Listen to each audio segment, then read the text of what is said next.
everyone, welcome back to That's Just How Things Are. No, Nabila, it's not just how things are. Oh, right. Well, anyway, the gang's all here. For first-time listeners, I'm Nabila. I'm Nicole. I'm Emily. And I'm Anthony. And today's episode is all about the Koch brothers. And no, I don't mean that kind of Coke. The Koch brothers. The Koch brothers. The Koch brothers. The Koch brothers. The Koch brothers have been able to buy their fact. How powerful are the Koch brothers? So, Emily, tell our listeners who the Koch brothers are and why everyone's talking about them. Well, Nicole, it's very clear that America has a huge Coke problem. All of this started with a man named Fred C. Koch, a genius chemical engineer at the age of 27 who founded the oil refinery he called Wood River Oil and Refining Company in Wichita, Kansas in 1940. Wichita.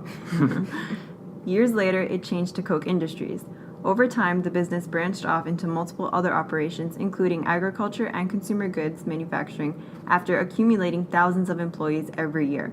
After creating a multi-billion-dollar business and having his 4 sons become billionaires due to the family business, Fred Koch passed away in 1967, leaving the business in the hands of his 2 sons, Charles and David Koch.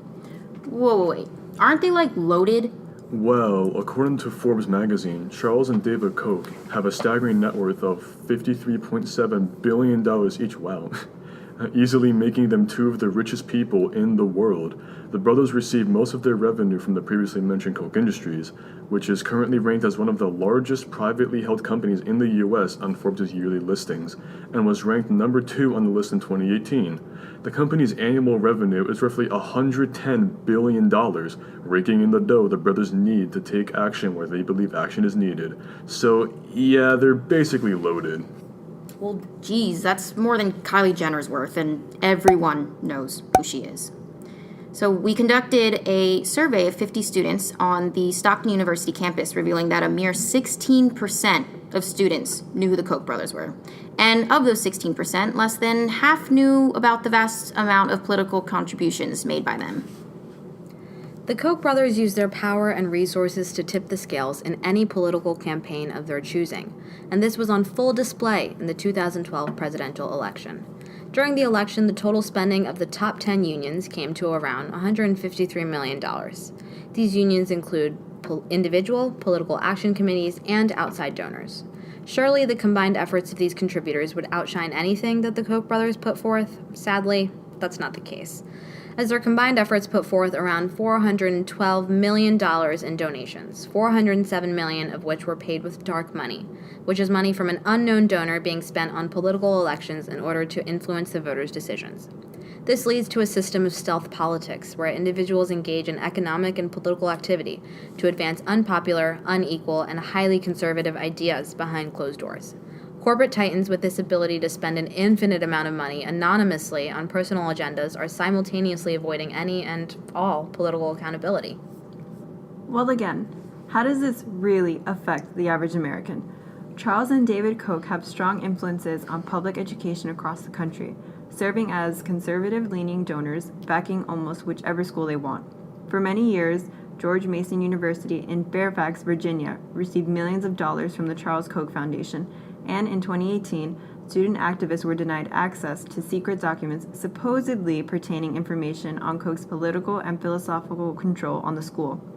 Charles Koch donated $150 million total to the college campuses across the country from 2005 to 2015. $50 million of that went to George Mason University. He went out of his way to target programs and public schools that promoted or would be open to promote capitalism and free markets. Moreover, in 2014, a former professor from Arizona State University disclosed an interesting offer made by the Koch Foundation to the school, involving a hefty donation in exchange for a professor who would have taught the history of capitalism at the campuses. So many variables in what makes a successful run for president. Experience, policies. Do the Koch brothers like you, or do they like you? Wow, thanks, Steve. When each November comes around, us Americans know it's voting time. Just as the average American gets excited to vote, so do the Koch brothers, but perhaps for different reasons. When it comes to voting, the Koch brothers dominate the ballots. The main interest of the Koch brothers lies within Republicans, which means that a vast majority of their spending in voting goes straight to Republican campaign parties. Money that is given by the Koch brothers is handed to the candidates by an organization called Americans for Prosperity. This organization represents a liberal and conservative advocacy group, which is also one of the most well-known and influential advocacy groups up to date, and was created by the billionaire brothers. While looking at the candidates that the Koch brothers support, the underlying common characteristic remains their conservative ideologies. For instance, Wisconsin Governor Scott Walker received $1.5 million in campaign contributions from the Koch brothers alone. Walker is popularly known for his support of corporate welfare, climate change denial, and rejection of Medicare expansion, all in common with the central ideologies of the Koch brothers. Let me thank the Koch brothers, of all people, for sponsoring a study that shows that Medicare for all would save the American people $2 trillion over a 10-year period. I suspect that that is not what the Koch brothers intended to do, but that is what is in the study of the Mercatus Center, an organization that is significantly funded by the Koch brothers. All right, let's think about some serious issues discussed today in politics. Climate change, income inequality and poverty, unemployment, the list goes on and on. The Koch brothers have had some major influence in policymaking, and not many people know about them. For example, Koch Industries heavily funded the climate change counter movement. Their goal was to manipulate the public and end the support in studies regarding climate change. And guess what? They succeeded by spending $558 million on climate change denial organizations from 2003 to 2010. The American political system is largely influenced by those who consume immense amounts of wealth. Concentrated wealth leads to concentrated power, and as inequality grows, so does the political influence of the rich. In the words of Mark Hanna, William McKinley's political fixer, there are two things that are important in politics. The first is money, and I can't remember what the second thing is. When you follow the money trail, it often goes right back to the Koch brothers. Charles and David Koch, along with the other conservative billionaire families, have made decades-long efforts to influence U.S. politics. It's obvious that their political ambitions are closely intertwined with the family's narrow personal interests. Quite honestly, the Koch brothers would profit if they get their way. And that's what, there's no profit for us in this. For instance, Mike Pompeo's recent replacement of Rex Tillerson as Secretary of State under the Trump administration has people referring to him as the Koch brothers congressman. Not only was Pompeo the greatest beneficiary of Koch Industries, but his deference to his political benefactors make him an excellent fit in a supremely conservative presidency. He represents the conservative ideal as a foreign policy hawk and has demonstrated that in several instances.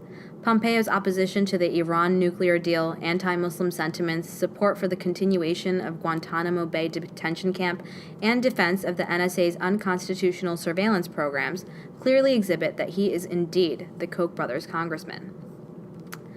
So I guess this brings us to the question of America's real versus imagined culture. Is American democracy truly a fair system where each American's ideals and voices matter, or is that just an illusion, the imagined culture? And the real truth is that American citizens have little to no impact on politics and policy, and that economic elites control the entire system. Dun dun dun. It's scary to realize that there is a vicious cycle of wealth, power, and corruption present in the American political system today. According to a Princeton study, the preferences of the average American appear to have only a minuscule, near zero, statistically non-significant impact upon public policy. With all the information and evidence provided, do you believe that our country has a power-hungry problem? That politics run not on the people, but the wealthy elites puppeteering the ones making the decisions? Of course, it's hard to believe, but it's the cold, hard, Koch-filled truth. Power to the people, am I right? Alrighty, dear listeners, that's all for today. Thanks for listening. How does this make you feel? Feel free to give us some feedback, and we will hear from you all on next week's episode, Do Windmills Cause Cancer? As always, stay in school, follow the money, and Don't do coke, kids. Alrighty.